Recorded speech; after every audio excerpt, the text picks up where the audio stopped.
வந்தாரு. வாழை மீனுக்குள்ள சாள மீன் இருக்கு. ஒரு 2-3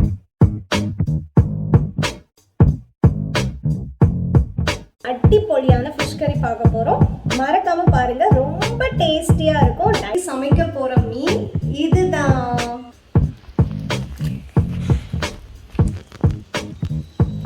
தனியா அந்த அரப்பெல்லாம் அப்படி தனியா வர்றது வந்திருக்கு. அதை நான் இன்னும் இது ஹரியோட உண்டியல். அவங்க அப்புறமா டெய்லி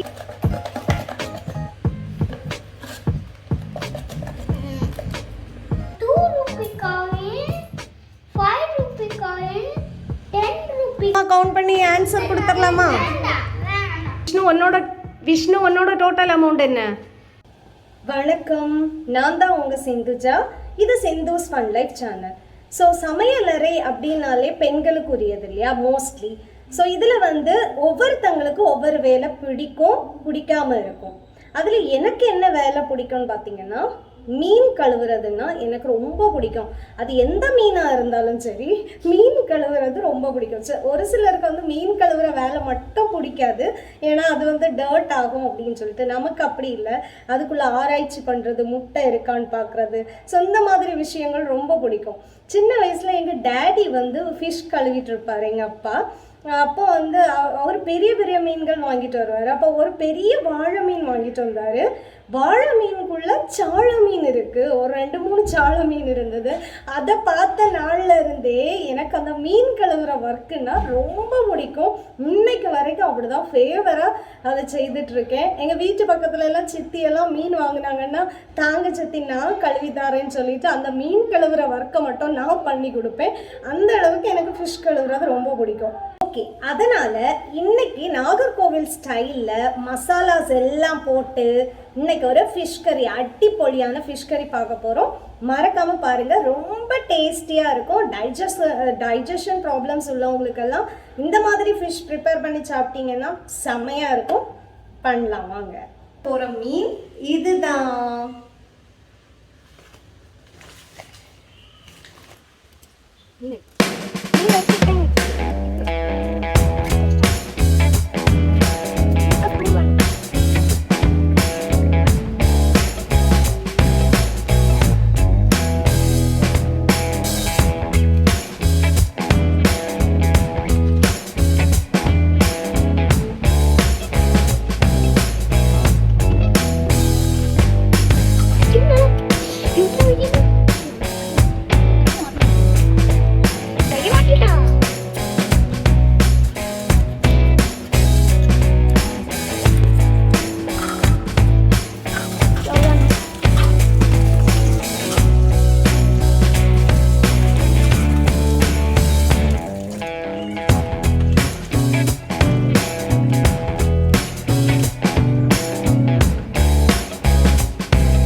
ஃபிஷ் கறிக்கு தேவையான பொருட்கள் பார்த்துக்கோங்க. 1 கப் தேங்காய், இன்னும் கொஞ்சம் கூட எடுத்துக்கலாம், பிரச்சனை இல்லை. அப்புறமா 5 சின்ன உள்ளி. சின்ன உள்ளி தான் மீன் கறிக்கு ரொம்ப அழகாக இருக்கும். 5 சின்ன உள்ளி. அப்புறம் 1.5 டீஸ்பூன் கொத்தமல்லி பொடி, 1.5 டீஸ்பூன் வத்தல் பொடி, அப்புறமா 1/2 டீஸ்பூன் நல்ல மிளகு பொடி. நல்ல மிளகு பொடி இந்த சூரை மீனுக்கெல்லாம் ரொம்ப அழகாக இருக்கும், அட்டகாசமாக இருக்கும். அப்புறமா 1/2 டீஸ்பூன் ஜீரகம். அப்புறமா 5லேருந்து 6 பல்லு பூண்டு. குறைச்சி வேணும்னா குறைச்சி எடுத்துக்கலாம். அப்புறமா 1/2 டீஸ்பூன் மஞ்சள் பொடி. அப்புறமா இது என்னென்னா கடுகு, வெந்தயம், ஓமம் இவ்வளவும் வறுத்து எடுத்து வச்சுருக்கு. ஸோ அதில் 1.5 டீஸ்பூன் வெந்தயம், கடுகு, ஓமம், அதில் 1.5 டீஸ்பூன் வறுத்து எடுத்தது. அப்புறமா இதில் கறி லீவ்ஸ் வச்சுருக்கேன், அதுவுமே வறுத்து எடுத்து வச்ச கறி லீவ்ஸ் தான். இவ்வளோத்தையும் நாம் மிக்சியில் கிரைண்ட் பண்ணி எடுத்துக்கலாம். மீன் கறிக்கு கொஞ்சம் நல்லா அரைச்சி எடுத்துக்கலாம்.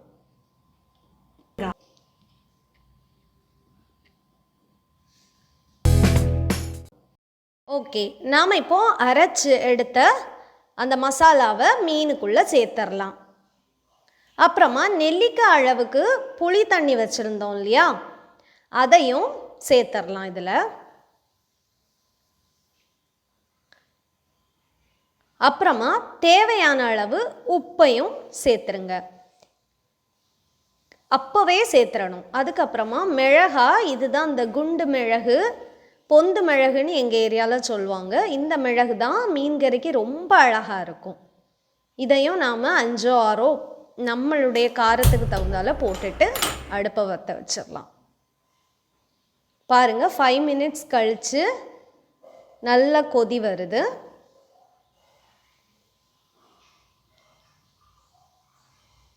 இந்த டைமில் நாம் அலசி வச்சுக்கணும்.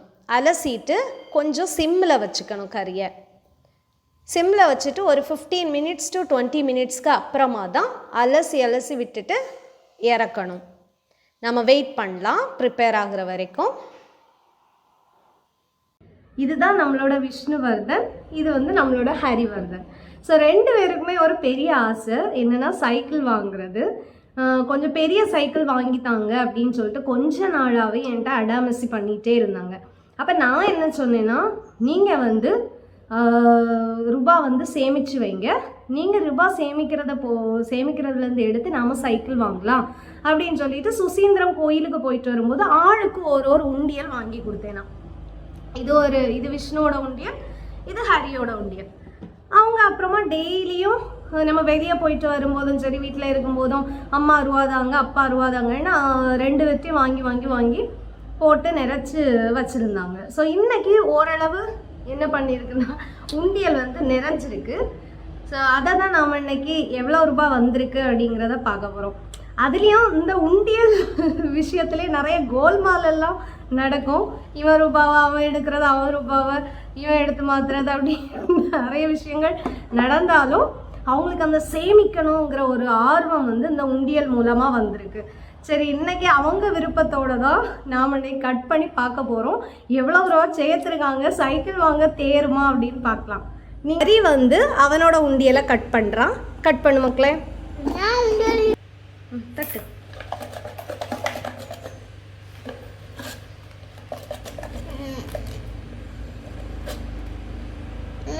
ஓகே, இதில் இப்போ எவ்வளோ ரூபாய் இருக்குது அப்படின்னு சொல்லிட்டு கவுண்ட் பண்ணலாம். இது விஷ்ணு கட் பண்ண போகிறாரு. விஷ்ணு கட் பண்ணுங்க உங்கள் ரூபாவை. பார்த்து ரூபாயில் கட் ஆகிடக்கூடாது மக்களே.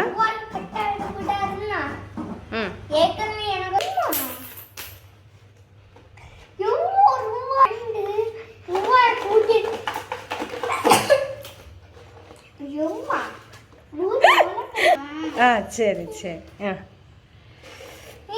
இது ஹரிக்க ரூபா, இது விஷ்ணுக்க ரூபா.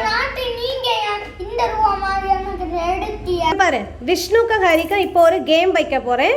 இங்க பாருங்க, இங்க என்ன இருக்கு பாரு. 100 ரூபி நோட் இருக்கு, 50 ரூபி நோட் இருக்கு, 20 ரூபி நோட் இருக்கு, 10 இருக்கு இல்லையா?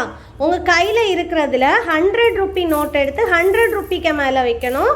50 ரூபி நோட் எடுத்து 50 ரூபிக்கு மேலே வைக்கணும். 20 ரூபிக்கு மேலே 20 வைக்கணும். 10க்கு மேலே 10 வைக்கணும். ஃபர்ஸ்ட் விஷ்ணு வைங்க. ஹரி வை. 100. யா, கண்டுபிடிச்சு வச்சுட்டான் ஹரி. Very good. அது விஷ்ணுட்ட இல்லையா மக்களே? விஷ்ணுட்ட இல்லையா? சரி, அப்போ ஹரி வை. ஹரி வை.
ஒர்க் பண்ணுறாங்க பார்த்தீங்களா? ஸோ இதுதான் வந்து நம்ம வந்து உண்டியலில் பணம் சேமிக்கிறதும் ஒரு நல்ல விஷயந்தான். அதோட பிள்ளைங்களை இந்த மாதிரி எடுக்க வச்சுட்டு ஒரு மேத்தமெட்டிக்ஸ் ஆக்டிவிட்டி போன மாதிரியும் இருக்கும். அவங்க கவுண்ட் பண்ணி கரெக்டாக கலெக்ட் பண்ணுறாங்க பாருங்கள். நம்ம இப்போ தான் சொல்லியே கொடுக்குறோம் காயின்ஸை பற்றி, அதுக்குள்ளேயே லைட்டாக சொல்லி கொடுக்குறதுலையே அவங்க வந்து அப்சர்வ் பண்ணி அது அவங்களுடைய இன்ட்ரெஸ்ட், அவங்கள நம்ம அந்த அளவுக்கு இந்த ஆக்டிவிட்டியில் இன்வால்வ் பண்ணியிருக்கோம், அவங்களுடைய ஓன் இன்ட்ரெஸ்ட். நாம் இதை டீச் பண்ணால் கூட அவங்க புரிஞ்சிக்க மாட்டாங்க. பட் அவங்க வந்து அவங்களே இன்ட்ரெஸ்ட் ஆகி ஆக்டிவிட்டி பேஸில் போகும்போது எப்படி இருக்காங்க பார்த்தீங்களா? ஸோ இந்த மாதிரி நம்ம குழந்தைங்களுக்கும் சொல்லி தரலாம், நல்லாயிருக்கும். Okay, very good. விஷ்ணு சொல்லுங்க.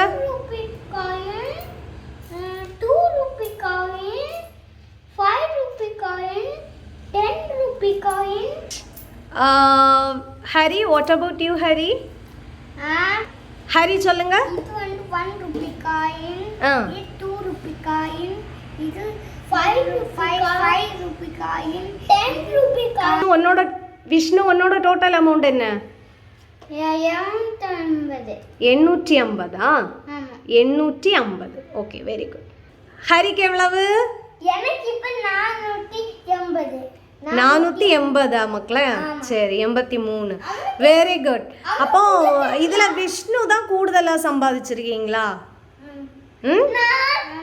ஆமாம், நீங்களும் அதுக்கு பாதி. சரி, நீ சின்ன பிள்ளை தானே. சரி, மொத்தம் அப்போ 800 ப்ளஸ் 800 ப்ளஸ் எவ்வளவு? 483. அப்போ எவ்வளோ ஆச்சு? 800, 1300 ரூபா கிட்ட. ஓகே, பாருங்கள், ஃபிஷ் கறி நல்லா வெந்தாச்சு. தனியாக அந்த அரப்பெல்லாம் அப்படி தனியாக வர்றது வந்திருக்கு. அதை நான் இன்னும் அலகி விட்டுருக்கேன். இந்த நேரத்தில் நம்ம கறி லீவ்ஸ் போட்டுக்கலாம். இது மொத்தம் ப்ரிப்பேர் பண்ணுறதுக்கு 25 மினிட்ஸ் ஆகிருக்கு. நாம் இந்த டைமில் சிம்மை ஆஃப் பண்ணிடலாம். ஓகே, இப்போ நம்ம விஷ்ணுவர்தன் சாப்பிட்டு பார்த்து டேஸ்ட்டு சொல்லுவார். சாப்பிடுங்க விஷ்ணுவர்தன்.